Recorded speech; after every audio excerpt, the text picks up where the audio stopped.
Hello and नमस्ते दोस्तों, स्वागत है आपका मेरे तीज के इस ब्लॉग में। तो मैंने किस तरह से अपने तीज के व्रत की तैयारियां की और मंडप को कैसे तैयार किया है, और ये सब मैंने अभी पूजा से पहले तैयार किया है। तो चलिए आपको बताती हूँ कि किस तरह से मैंने तीज के व्रत की तैयारियाँ शुरू की हैं। तो सबसे पहले तो मैंने एक दिन पहले इस मिट्टी में डाली थोड़ी सी रुई और थोड़ा सा हल्दी का पाउडर। तो रुई की जो बाती होती है उसे अच्छी तरह से एक एक धागा करके ऐसे खोल लिया है और मिट्टी में मिक्स कर लिया है। ये मिट्टी पिरोड़ मिट्टी है और चिकनी वाली मिट्टी है, क्ले ही होता है थोड़ा सा ये मिट्टी। तो ये जो है इसमें मैंने थोड़ा सा पानी डाल के और एकदम अच्छी तरह से साफ़ करके इसे थोड़ा सा गीला किया हुआ है। और अब इसमें मैं रुई मिला रही हूँ और इसके साथ डालूँगी थोड़ा सा हल्दी का पाउडर। और इसके बाद इसे अच्छी तरह से मिक्स कर लेना है रुई और मिट्टी को एक साथ में। और हल्का सा घी हाथ में लगा दे रही हूँ जिससे कि एक शाइनी रहे थोड़ा सा मिट्टी और चिकनापन बना रहे। अच्छी तरह से इसे मिक्स कर लेंगे, अच्छी तरह से गूँथ लेंगे जिस तरह से आटे को गूँथते हैं हम। तो और बीच में भी जो छोटे छोटे से कंकड़ कोई आ जा रहे हैं उन्हें मैं निकालती जा रही हूँ। तो बस इस तरह से हमारी चिकनी सी एकदम मिट्टी का ये डो तैयार हो गया है। इससे अब हम कोई भी आकृति बना सकते हैं। तो मैं बनाऊँगी शिवलिंग, गणेश जी और पार्वती जी की मूर्ति। तो सबसे पहले मैं आज बना रही हूँ शिवलिंग। तो इसके लिए 3 भाग में मिट्टी को ले लेना है, तीनों भाग बराबर ही रहेंगे। तो पहले भाग को इस तरह से गोल करके बेस बनाने के लिए रख लिया है और उसके ऊपर थोड़ा सा उंगली से इस तरह से निशान बना देंगे। और फिर इसके बाद बीच बीच में हम हाथ में पानी लगाते हुए चिकना करते रहेंगे मिट्टी को। फिर अगला जो भाग है वो हमने लिया है थोड़ा इस शेप में, एक तरफ थोड़ा चौड़ाई लिए रहेगा और अगली तरफ थोड़ा नुकीला सा रहेगा। इसे इस तरह से इस पर रख देना है। एक बार जोर से इस पर रखेंगे तो ये चिपक जाएगा। फिर इसमें भी हमें थोड़ा सा जगह बनानी है और तीसरे वाले पार्ट को हमें शिवलिंग के रूप में बनाकर इसमें रख देना है। तो शिवलिंग बनाना काफ़ी इजी लगता है मुझे और हर साल मैं तीज पर शिवलिंग तो बना ही लेती हूँ। और गणपति और पार्वती जी भी अगर मौका मिलता है तो मैं बना लेती हूँ। तो वैसे हर बार मैं बना ही लेती हूँ हाथ से। और हाथ से बनाई हुई मूर्तियों की पूजा करने में कुछ ज़्यादा ही आनंद आता है, पता नहीं क्यों। और इसके बाद जब इसे शिवलिंग के आकार को भी इस पर रख दिया तो एक पतली सी डोरी ऐसी बना देंगे इस मिट्टी की। और इसके दोनों जो शिवलिंग का अर्घा है और शिवलिंग के बीच में इसे हम ऐसे लगा के इसे ज्वाइंट कर देंगे, पानी लगाकर अच्छी तरह से चिकना करके इक्वल कर देंगे और हाथ से अर्घा का आकार पूरा बना देंगे जिस तरह से अर्घा होता है शिवलिंग का। तो बस उंगली और अंगूठे की मदद से हल्का हल्का पानी लगाकर मैंने आकार बना दिया है और पूरा अच्छी तरह से चिकना कर लिया है। बीच बीच में हमें पानी लगाकर उंगली में इसे संवारते रहना है इसका शेप। जितना भी जब आपको लगे कि हाँ एक अच्छा शेप तैयार हो गया है तब तक आप इसे संवार सकते हैं हल्का पानी और घी के साथ। और बस उसके बाद एक पतली डोरी और बनाई है, इसको हम शिव जी के नाक के रूप में बनाएंगे और ऊपर की तरफ से अंगूठे से इसे दबाकर आगे थोड़ा सा नुकीला कर देंगे, नाक का शेप बन जाता है। बस हमारा शिवलिंग हो गया है तैयार। अब मैं बनाने जा रही हूँ गणपति जी। तो उसमें भी एक बेस नीचे बना दिया है। जैसे शिवलिंग में हमने एक नीचे बेस बनाया था उसी तरह से गणपति का भी बेस बनाया है। तो शिवलिंग मैंने एक दिन पहले शाम के टाइम ही बना लिया था और तीज के दिन मैंने एकदम सुबह जल्दी उठकर ये मूर्तियाँ पार्वती जी और गणेश जी की बनाई हैं। तो गणेश जी की मूर्ति के लिए इस तरह से मैंने पैर का शेप बनाया है। फिर बीच में जो गैप है उसे एक थोड़ा सा मिट्टी डालकर उसे फिल किया और उसके बाद पेट बनाने के लिए एक छोटा बॉल के जैसा आकार बनाया है मिट्टी का और इसे इस पर रख देंगे। तो हल्का सा पानी लगाकर हल्के से जब दबा देते हैं इसमें तो ये चिपक जाता है और ये फिर छूटता नहीं है। तो पानी से हमें इसे जोड़ देना है, जहाँ पर भी ज्वाइंट का शेप आ रहा है वहाँ पर हमें पानी लगाकर जोड़ देना है। उसके ऊपर मैंने ये देखिए कंधे का शेप बना दिया है और उसके बाद ये है छाती का शेप। और उसके बाद इसका भी जो बीच में जगह है उसे मिट्टी से भर देंगे और उंगलियों से संवारते रहेंगे, चिकना करते रहेंगे जितना हो सके।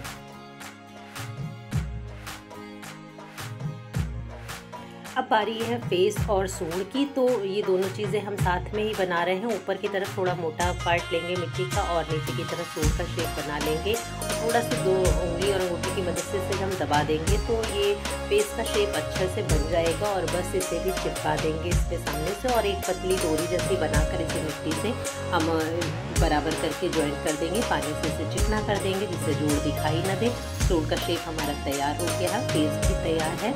इसके बाद हम बना रहे हैं हाथ। तो हाथ के लिए भी देखिए इस तरह से हमने पीछे की तरफ से मिट्टी को लगा लिया है और हाथ का शेप भी इसी तरह से बना लेंगे। जब आप मिट्टी में थोड़ा सा रुई कॉटन बना लेते हैं तो पूजा की जो रुई होती है ना, वो अगर आप मिला लेते हैं तो बहुत ही अच्छी मिट्टी तैयार होती है, बिल्कुल भी टूटती नहीं है कहीं से भी और एकदम क्ले की तरह बनके तैयार होती है, मजबूत रहती है। बस तो बराबर की गोलियां लेकर उससे खान तैयार कर लिया है और इससे भी पानी लगाकर फिक्स करा दिया है और जहाँ जहाँ भी ज़रूरत लग रही है मैं मिट्टी लगाकर जोड़ दे रही हूँ और ये मोदक रख दिया हाथ में। और बस अब हमें बनाना है गणपति बप्पा की पगड़ी। तो इस तरह से मैंने फोल्ड करके मिट्टी को पट्टी बनाकर उसे इस तरह से फोल्ड करके लगा दिया है और दूसरी तरफ से भी पानी लगाकर इस तरह से चिपका दिया है और आप देख सकते हैं कितने अच्छे से गणपति तैयार हो गए हैं। और बस अब पार्वती जी भी मैंने इसी तरह से बना ली हैं। तो नीचे का पूरा पोर्शन एक जैसा ही रहेगा, केवल फेस का आकार ही हमें थोड़ा सा समझ के करना होता है।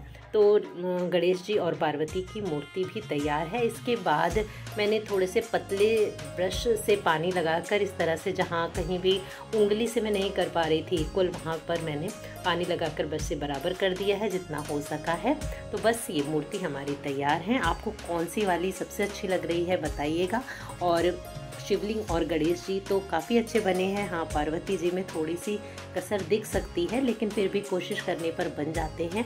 और बस दोपहर से मैंने तैयारी शुरू कर दी पूजा की। तो ये मैंने अपने कपड़े और सारी ज्वेलरी जो पहननी है वो निकाल ली हैं और मेहंदी भी हाथ में रच चुकी है। और बस अब मैं दोपहर में खाने पीने के कराने के बाद दोपहर में मैं लग गई यहाँ मंडप बनाने में, क्योंकि बारिश का मौसम कुछ लग रहा था कि बारिश हो सकती थी, इस वजह से बाहर मैंने नहीं की पूजा। वैसे शिव जी का जो मंदिर है मैं वहीं पर करती हूँ, लेकिन बारिश की वजह से मैंने आपकी बार अंदर ही पूरी तैयारी की है। तो मंडप बनाने के लिए मैंने ये रेक लिया है, मैं किचन में यूज़ करती हूँ, डिब्बे रखती हूँ मैं इस पर। तो 1 फीट की करीब ऊंचाई है इसकी और ऊपर जाली जैसा रेक बना हुआ है। तो इसी को मैंने मंडप बनाने के लिए यूज़ किया, क्योंकि ऊपर से फूल की लटकन भी लगानी होती है। तो इस पर बहुत ही अच्छा सेट हो गया था और लाइट्स वगैरह लगाने के बाद काफ़ी सुंदर लगने लगा। और नीचे मैंने बिछा दिया है एक अपना नया ही दुपट्टा है वो लगा दिया है और नीचे की तरफ एक रेक लगा दी है सामान वगैरह रखने के लिए। सारी मूर्तियाँ रख दी हैं पूजा की जगह पर। और बस जैसे जैसे शाम होती जा रही है तैयारी मेरी कंप्लीट होती जा रही है। तो बस मंडप तो मेरा तैयार है और भगवान जी भी इसमें बैठ गए हैं। तो तीनों मूर्तियाँ मैंने एक थाली पर, नीचे बड़ी थाली रखकर ऊपर छोटी थाली पर भगवान जी को रखकर उल्टा कर रखा हुआ है, जिससे जल वगैरह जो चढ़ाएं बड़ी थाली में इकट्ठा होता रहेगा। और समय हो गया है 3:30 और बस शाम के टाइम मैंने पूजा की सारी तैयारी लगभग कर ली है। जो भी चीज़ चढ़ानी है, फल फूल और जो भी सुहाग का सामान है या जितनी भी चीज़ें हैं वो मैंने एक जगह रख ली हैं और बस तैयारी लगभग पूरी हो चुकी है।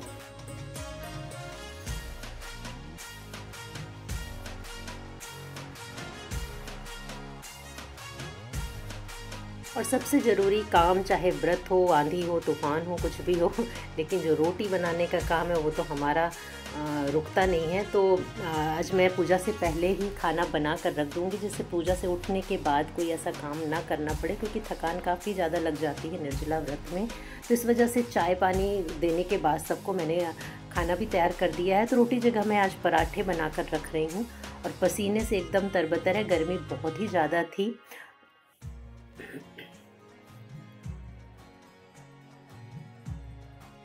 तो काम कितना भी हो, थकान कितनी भी हो, जब कैमरा ऑन कर लो ना तो स्माइल आ ही जाती है। ये एक बहुत ही बड़ा कारण है मेरे वीडियो बनाने का, क्योंकि जब भी मैं कैमरे के सामने होती हूँ तो सारी थकान भूल जाती हूँ और अच्छे से स्माइल आ जाती है फेस पर। तो व्रत है, लेकिन आप बताइए मैं आपको थकी हुई लग रही हूँ या नहीं।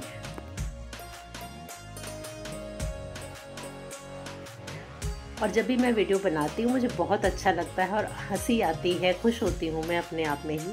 तो मेरे लिए एक अच्छा ये चीज़ है मेरे लिए वीडियो को बनाना। जब मैं ऑन करती हूँ कैमरा तो अपने आप ही एक स्माइल आ जाती है फेस पर, इसलिए मैं ज़रूर बनाती हूँ वीडियो।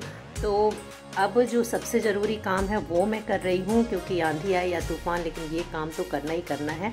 इसके लिए 2 चीज़ें हैं कि मेरा और अम्मा का अगर 2 में से 1 लोग नहीं है तो चाहे ये काम ना हो, और तो ये मेरा डेली का काम है अम्मा के बाल बांधना। तो बस खाना वाना बना कर रख दिया, किचन साफ़ कर दिया, सबका चाय पानी करा दिया है, और उसके बाद मैंने बाल भी बना दिए हैं अम्मा के। और शाम हो गई थी, 5:30 बजे हम पूजा पर बैठ के तैयार वैयार होके, और बस इन्होंने सुनाई कथा। तो इस तरह हुआ मेरा तीज के व्रत की तैयारी और पूजन। तो कैसा लगा आपको मेरा ये मंडप, और ये मूर्तियाँ जो मैंने बनाई वो कैसी लगी? इन पर जल चढ़ाएं, दूध चढ़ाएं, कुछ भी चढ़ाएं, एकदम बिल्कुल अच्छी ही रहती हैं, बिल्कुल मिट्टी पिघलती भी नहीं है, और बहुत ही अच्छे शेप में बनी रहती है। विसर्जित करने तक एकदम बढ़िया शेप में रहती है ये। तो ये तरीका मूर्तियाँ बनाने का बहुत ही अच्छा है, इससे अच्छे से आप अभिषेक भी कर सकते हैं भगवान का। तो काफ़ी अच्छा लगता है इस तरह की मूर्तियाँ घर में बनाकर उनकी पूजन करना। तो इस तरह से संपन्न हुआ मेरा तीज के व्रत का ये व्लॉग।